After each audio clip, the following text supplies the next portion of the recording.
Do you instantly idealize the people that you're attracted to, putting them up on this godlike level while belittling yourself in comparison? Teeter-tottering between feeling really good and feeling proud to be chosen by them, while simultaneously carrying around this fear around if or when you'll be cut off from their greatness. This is what we call the pedestal trap. And when you're stuck in one, your thoughts and actions keep you feeling like garbage. And that infectious garbage eventually spills out onto your relationships, tainting and eroding all that's in its path. Today, we're going to take out the trash by breaking down why you pedestalize certain people, how it contributes to relationship anxiety, uneven dynamics, and codependency, and simple steps to quit your boot licking, quit your ass kissing, and start shining as a whole, complete person. Let's get into it. So, what do pedestals feel like? When you've put someone that you're attracted to up on a pedestal, you feel a strong sense of lack or inferiority, either when you're with them or when you're just comparing yourself to them.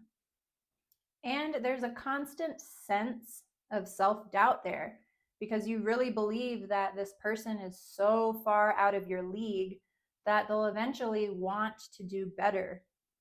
And when you're stuck in a pedestal trap, you only fixate on the other person's good qualities and you refuse to see any flaws. And then you try to overcompensate so that you can measure up to them and get on their level. Pedestalizing, oh, that word is going to get me today, isn't love. It's a self-worth imbalance disguised as admiration. By acting as a devotee, you are subconsciously teaching the other person, my needs aren't important. You don't need to consider me. I'm not on your level. And slowly, their behavior, consciously or not, will begin to mirror that story back to you. But being put on a pedestal is awkward and uncomfortable for the other person too. If you've ever been the one that someone else is idealizing, you know the feeling. They don't really see you. There's a pressure to maintain a role that you never asked for. There's little to no room for imperfections. And eventually, the nature of the relationship becomes boring, suffocating, or just off. This sort of imposed hierarchy, this esteem disparity, is exactly what is preventing your relationships from evolving beyond the attraction stage. What about you? What kinds of experiences have you had with putting people on pedestals? Let me know in the comments. Or give me a like if this is something that you're motivated on working through. Why do we pedestalize people? Pedestalizing is rooted in a cognitive bias called the halo effect. And this occurs when we hyper-focus on one or several positive attributes in a person and dismiss the rest. These positive attributes that we hone in on then influence or determine our overall impression of that person. So when the halo effect is playing tricks on you, you might be shining a massive blinding light on a person's success, their looks, their swagger, their lifestyle. And that light is so bright that it casts everything else into shadow. Their flaws, their humanness, their complexities, poof, hidden. Meanwhile, you're just crouched in the dark, convinced that they're this illuminated, elevated figure, and you're just you. This glorification can especially spark when you've been dating dud after dud for a long time. But don't mistake this breath of fresh air for your oxygen tank. No matter how much of a gem they are, their value does not diminish yours. Okay, so pedestalizing is bad for us. It wedges gaps in our relationships. So why do our minds do this to us? It's because you're so often drawn to the qualities you feel that you lack, but that you desperately want for yourself. So you latch on to someone who you believe embodies them. Let me give you an example. I once dated this guy with a very alluring, adventurous, nomadic lifestyle.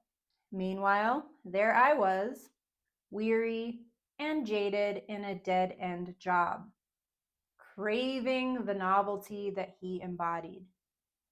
Because I envied his lifestyle, I treated him like some enlightened guru who had it all figured out.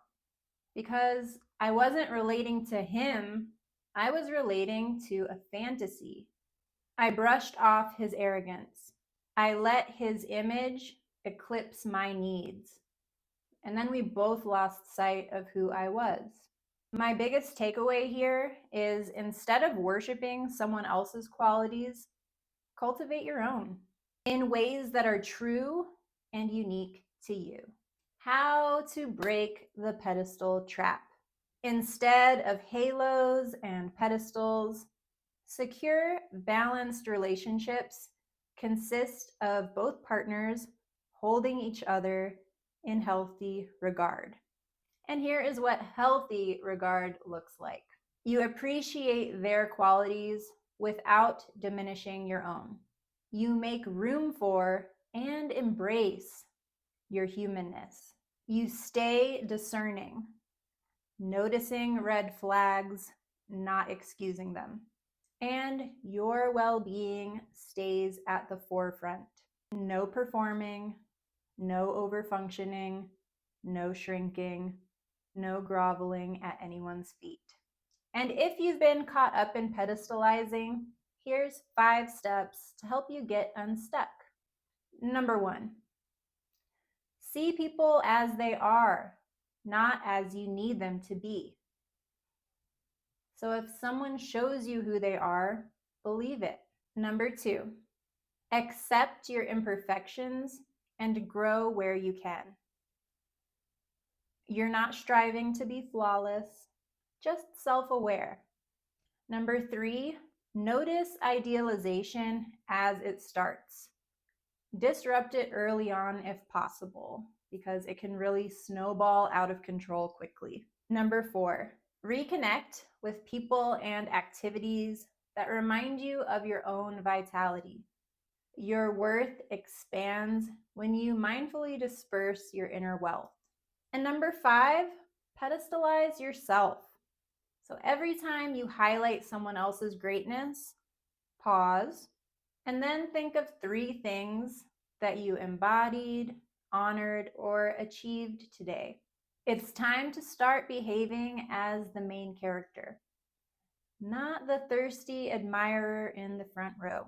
And if you're craving more tools to build your self-worth and healthy relationships, my newsletter is where I share the best guidance.